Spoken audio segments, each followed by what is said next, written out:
한자성어, 속담, 관용구와 같은 이런 관용 표현들은 그럼 어떻게 우리가 공부해야 하는가? 일단 기본적으로는요. 모르는 표현이 나왔다. 그러면 바로 확인해 보세요. 지난 시간 말씀드린 것처럼 이 관용구나 한자성어, 속담 이런 것들도요. 요즘 다 모바일 사전에 다 되어 있습니다. 모르는 거 바로바로 찾아서 그 의미를 확인해 두세요. 근데 사실은 한자성어 같은 경우는요. 우리가 정말 따로 공부하지 않으면 그 의미를 알 수 없는 것들이 많아. 왜 한자어니까. 하지만 속담이나 관용구 같은 경우는 우리가 흔히 써오던 표현이고 우리말로 되어 있기 때문에 여러분들이 문맥을 통해서 충분히 우리가 알 수가 있어요. 그런데 역시나 문맥을 통해서도 이 의미가 뭔지 모르겠다라고 하는 것들은 반드시 체크해서 여러분들이 그 의미를 파악해 두셔야 된다는 거죠. 그러니까 문맥을 통해서 내가 알 수 있는 것들은 그냥 넘어가셔도 괜찮아요. 하지만 모르는 것들은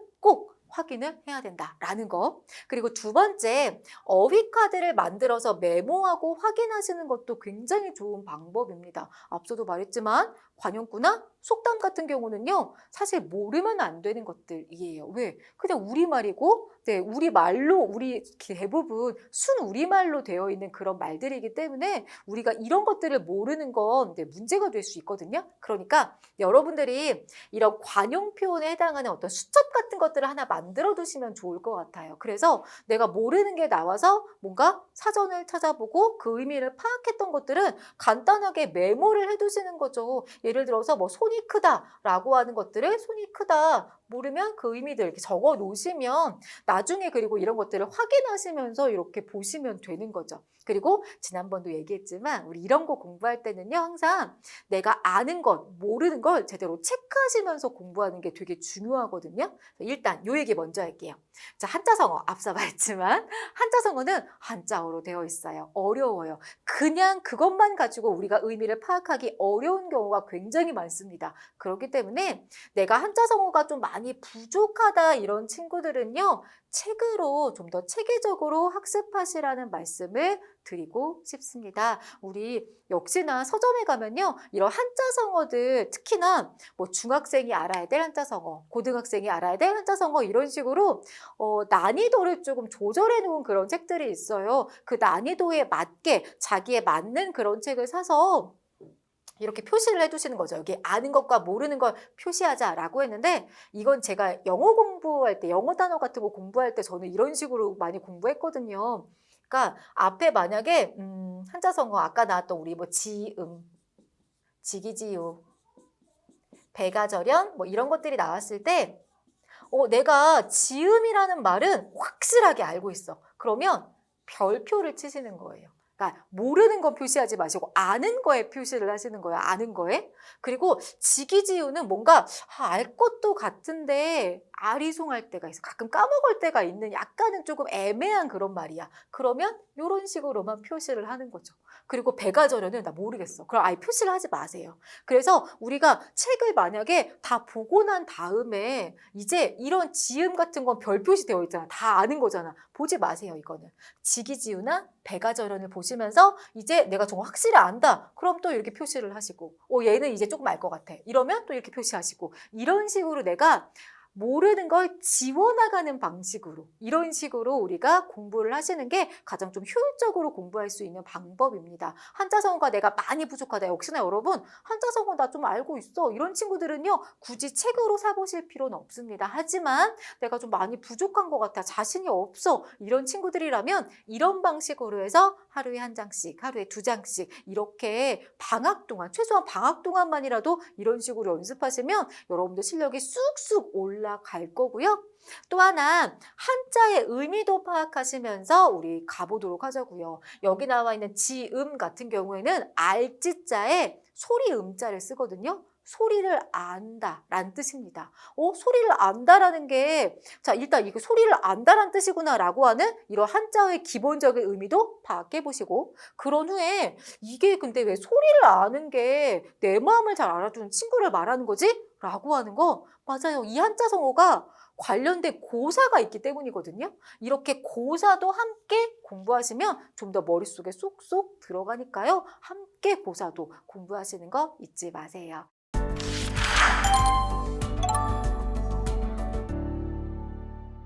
중학 문법에 대해서 함께 이해해 보는 시간 먼저 갖도록 할 텐데, 자, 중학 문법은요, 구성을 좀 살펴볼게요. 여러분들 1학년, 2학년, 3학년 통틀어서 중학 문법은 첫 번째, 언어가 가지고 있는 본질적 특성인 언어의 본질.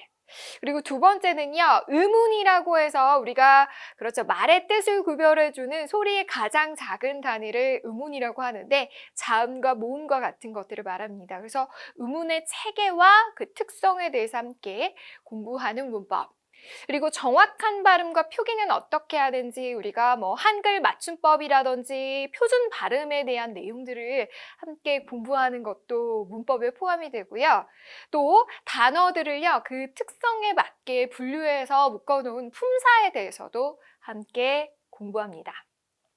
자, 그 다음 이제 단어가 보여서 무엇이 되죠? 문장입니다. 그래서 문장은 어떤 성분으로 이루어져 있고, 문장 성분과 그리고 문장의 짜임은 어떻게 이루어져 있는지, 문장 성분과 문장의 짜임에 대한 이해도 살펴보셔야 되고요.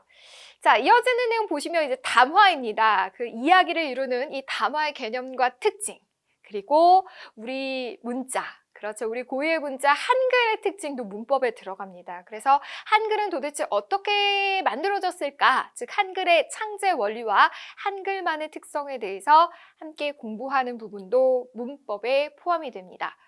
우리나라는요, 분단 국가죠. 그래서 통일시대가 되었을 때 이 언어가 너무 중요하기 때문에 통일시대 국어를 함께 대비하는 남북한의 언어와 언어에 대해서 공부하는 부분도 문법에 포함이 됩니다. 아, 문법에는 이러한 내용이 있구나 라는 그 정리가 좀 먼저 필요합니다. 각각의 학년별로 조금씩 다른 내용이지만요, 전체 중학 문법 이렇게 내용이 구성이 된다. 먼저 알아봤어요. 자, 그렇다면 중학 문법 어떻게 공부하면 좋을까요? 선생님과 함께 학습 방법을 살펴볼게요. 자, 첫 번째는요, 개념을 먼저 파악해야 돼요. 개념.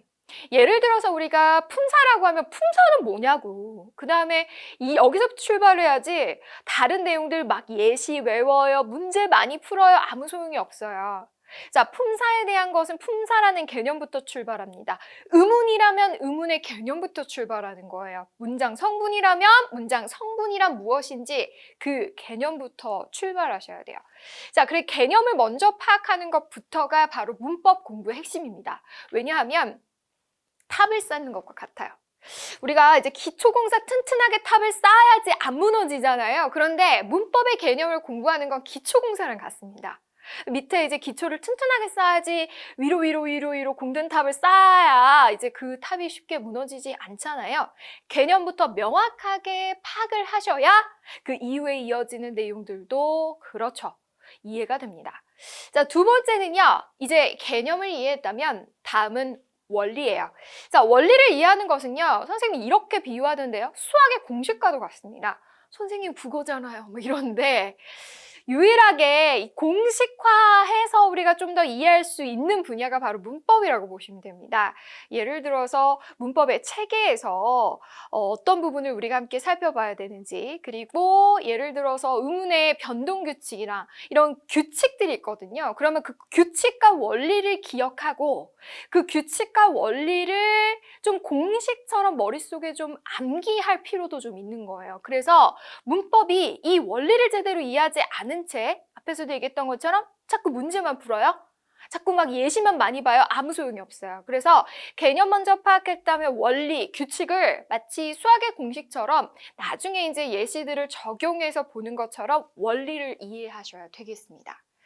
그 다음에 자, 개념 파악하고 원리 파악했어요. 그 다음에는요, 교과 예시.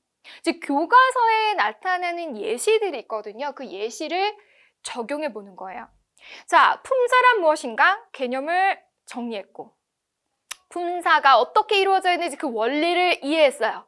자, 그 다음에 그러면 교과서 예시에 적용하란 말은 무슨 말이냐면, 여러분들 요즘에 자료가 굉장히 많잖아요. 검색만 해도 막 문제가 쏟아져요. 그쵸? 뭐 유료도 있고 무료도 있고 많아요. 그런데 이 문제나 자료를 아무거나 분별 없이 많이 보는 것보다는 먼저 여러분이 대비해야 될 것은요, 교과서입니다. 자, 교과서에서 우리가 무엇 문법의 개념과 원리를 정리했다면 교과 예문이 있어요. 그 교과 예문을 적용해서 완전하게 이해한 다음에 제대로 이해가 됐다면 다른 문제도 풀어보고 다른 예시들도 보는 거지, 교과서 중심으로 제대로 공부 안 해놓고 시험 문제 딱 맞닥뜨렸는데 모르겠는 거예요. 국어의 범위가 얼마나 넓어요. 근데 이 문법을 적용할 수 있는 범위가 얼마나 넓어요. 그러면 우리가 어쨌든 시험을 대비하고 좋은 성적을 받기 위해서는요, 예시도 무엇 중심으로 봐야 된다? 교과서 중심으로 먼저 보시는 거예요.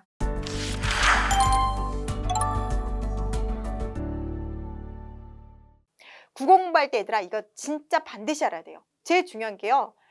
작품을 딱 만날 때 갈래별 특징부터 알아두셔야 돼요. 그러니까 글의 종류가 뭐냐? 시, 그러면 시의 특징. 설명문, 설명문의 특징. 보고서, 그럼 보고서의 특징. 갈래별 특징이 왜 중요하냐?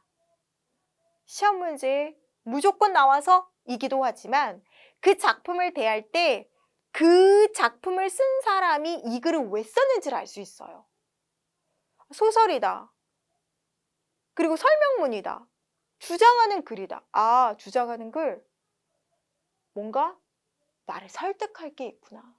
설명하는 글, 대상에 대해서 뭔가 나한테 지식, 정보를 제공하려고 하는 거야. 이렇게 그 글이 어떤 목적을 가지고 쓴 글인지를 아는 건 정말 중요한 시작입니다. 갈래별 특징 꼭 알아두세요. 그래서 두 번째는 요거, 주제, 목적, 독자, 매체. 그래서 주목, 동매라고도 익혀둡니다. 그래서 제일 중요한 거, 주제, 글을 쓴 목적, 누가 읽는 대상인지, 예상 독자, 그리고 어떤 매체를 통해서 써진 것인지, 이것이 어떤 신문에 실린 글인지, 아니면 소설책의 일부인지, 아니면 블로그 글인지, 인터넷 게시판인지, 워낙 다양한 매체에서 글이 정말 글을 쓰고 우리가 글을 대하는 그런 시대가 왔기 때문에 이 매체까지도 파악하는 거 필요해요. 이제 매체도 국어 공부에서 정말 중요하게 다루는 요소고요. 매체별로 글쓰기가 어떻게 달라져야 되는지 그 글쓰기 특징까지 이제 국어 시간에 배우잖아요. 그다음에 이제 지문을 읽는다면 당연히 단락별로 가장 중요한 중심 내용을 반드시 파악해야겠죠. 그렇지? 그러니까 글 전체를 단숨에 내가 이해하려고 하지 말고요. 문단의 구분이 얼마나 중요해요. 문단별로 내가 중심 내용을 파악해야 전체도 알 수 있어요. 그 다음에 문제 풀 때는 분명히 틀린 문제는 3번 문제 틀렸어. 이건 진짜 내가 이 정도까지 밑줄 그어놓고 정리를 했으니까 다시는 안 틀리겠지? 되게 사람은 얘들아 실수한 것을 또 실수하고요. 정말 틀린 문제 또 틀리고요. 이게 약점이라는 게 괜히 있는 게 아니에요. 그렇기 때문에 틀린 문제에 대한 오답 정리는 국어 정말 꼭 필요합니다. 선생님도 중학교 때 이 오답 노트에 열을 올렸었는데 뭐 예쁘게 뭐 이렇게 보이는 게 아니라 그래야 오답 노트만 보면 진짜 틀린 문제 또 틀리네 이렇게 되거든요. 그 다음 본문만 공부하는 학생들 많은데 학습활동이 얼마나 중요하냐면 시험의 응용이 진짜 꼭 돼요. 그러니까 학습활동은 꼭 빠짐없이 챙기세요. 그리고 확장하는 방법, 국어를 더 잘하는 방법이 6번, 7번이에요. 그게 뭐냐면 내가 지금 읽은 작품의 작가가 대표작이 또 있을 거고 또 다른 작품들이 있을 거예요. 작가의 다른 작품을 찾아 읽어보고 내가 읽은 작품과 주제가 유사하지만 글의 갈래가 달라. 지어진 시대도 달라. 전혀 다른 사람이 지었어. 주제가 비슷한 다른 작품을 찾아서 비교해보는 거. 이 6번과 7번까지 된다. 그러면 국어 공부를 굉장히 잘하는 사람이 되고요. 6번, 7번을 내가 진짜 공부하는데 늘 이렇게 한다. 그러면 어느 순간 내가 어휘력이 왜 이렇게 늘었지? 어느 순간 내가 배경 지식이 왜 이렇게 내가 갑자기 그렇게 아는 게 많고 국어가 자신이 있지? 그런 시점이 꼭 올 수밖에 없어요. 6번, 7번이 국어 공부 잘하는 모든 지식을 확장하는 정말 중요한 방법이거든요.